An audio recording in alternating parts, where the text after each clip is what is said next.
wasiirka wasaaradda arrimaha dibadda Soomaaliland Professor Yaasiin Xaaji Maxamuud Xiir Faratoon ayaa si adag ugu jawaabay madaxweynaha ismaamulka Soomaalida Itoobiya mudane Mustafa Cagjar kaasi oo sheegay in gudaha Soomaaliland ku sugan xubno ka tirsan urur argagixiso oo qaraxyo ka abaabulaya deegaanada ay ka mid tahay Soomaaliland si ay qaraxyadaas uga fuliyaan gudaha dalka Itoobiya madaxweynaha ayaa sidan sheegay mar uu safiirka Itoobiya u fadhiya dalka Mareykanka uu booqasho ku tagay ismaamulka Soomaalida ee Itoobiya wasiirka wasaaradda arrimaha dibadda Soomaaliland Professor Yaasiin Xaaji Maxamuud Xiir Faratoon oo telefishinka bulshada ugu waramay khadka telefoonka isagoo ku sugan magaalada Nairobi ayaa ugu horeynba wasiirka oo aan la yeeshay waraysi dheer oo dhinacyo badan taabanaya waxa weydiiyay in xukuumadda Soomaaliland wax ka ogtahay in gudaha Soomaaliland xubnaha argagixisay ay ka abaabulayaan qaraxyo ay la beegsadaan oo laga fuliyo gudaha dalka Itoobiya wasiirku waxa uu ku jawaabay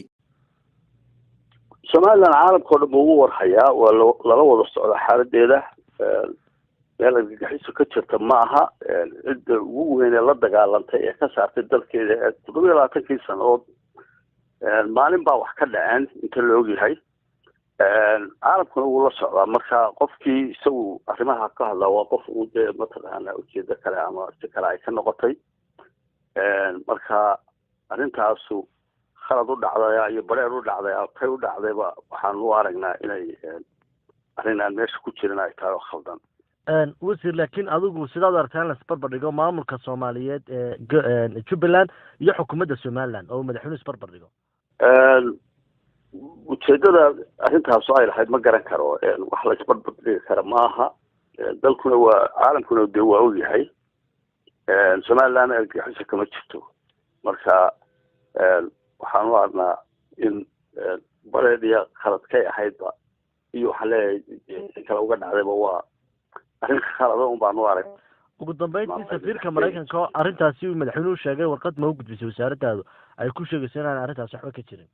arrinta dawladdu waa ka hadashay si badan oo laga hadlay marka waa ama waraaqo iyo hadal iyo mid walba iyo si kale oo la wada hadlay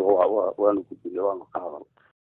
sidoo kale wasiirka wasaaradda arrimaha dibadda Soomaaliland Professor Yaasiin Xaaji Maxamuud Xiir Faratoon ayaa wax ka weydiiyay shirka iskaashiga ganacsiga iyo maalgashiga ee dalalka Soomaaliland iyo Kenya oo maalintii shalay toban ka furmay magaalada Nairobi oo wasiirkuna uu ka qayb galay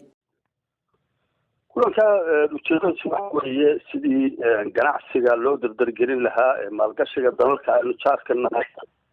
iyo dadka maalqabeenka ee jecel Soomaaliland maalgashadaan wax ka qabtaan iyo ganacsatadeenaba guud ahaan ganacsatada sida reer Soomaaliland oo wadamada tan ku nool baa jirta in laga dhaadhiciyo xaaladda fursadaha yaala Soomaaliland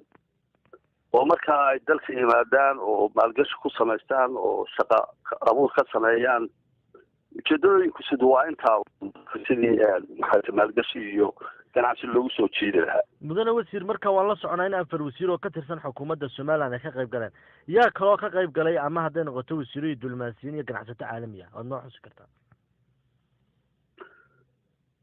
wasiiradeena waxa ahay wasiirka macdanta wasiirka qorsheynta wasiirka ganacsiga iyo aniga afartaa wasiir baanu kaga qayb galay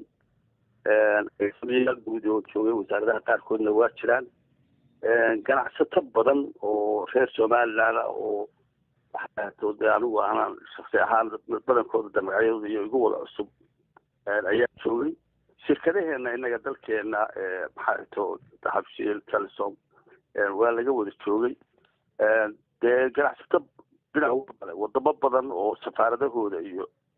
ganacsatadooda dadahooda Kenya iyo Nairobi iyo dhulkaas jooga ayaa ka soo wada qayb galay waa lagu dhamaa meesha 200 oo qof in ka badan baa ka soo qayb gashay wasiirka ganacsiga Kenya hore wuxuu sheegay inuu xiseen inuu kulankaas ka qayb galo lana xoojiyo xiriirka Soomaaliland iyo Kenya ee dhanka ganacsiga cid wasaaraddu ka socota ma ka soo qayb gashay shirka wasiir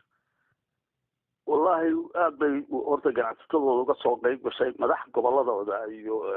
maxaa barsaabo iyo gudoomiyaal degmooyin wax ka soo qayb galeen dhowr qof oo Kenya ayaa ku ballan qaaday markii hore aad u daneynaya inay ka soo qayb galaan laakiin sida uu ka Nairobi waa meel aad maxaa loogu badan yahay oo caalamku isugu yimaado tobanaan shir oo waaweyn oo caalami ayaa ka dhacaya maalin walba oo ama jimciyada qurmaha ka dhaxayso ama wadamadaba guud ahaanba ha ahaatee marka dadkii markii hore shirka ka soo qayb gali lahaa intooda badan waa wada mashquuleen wayba duuleen oo wadamo kale u duuleen oo shirar kale caalami ayay oo awalba dee dalkooda u qorshaysnaa inay ka qayb galaan bay noqotay sidaa darteed ma suurtagelin luqmaan maxamed farax bulsha TV hargeysa.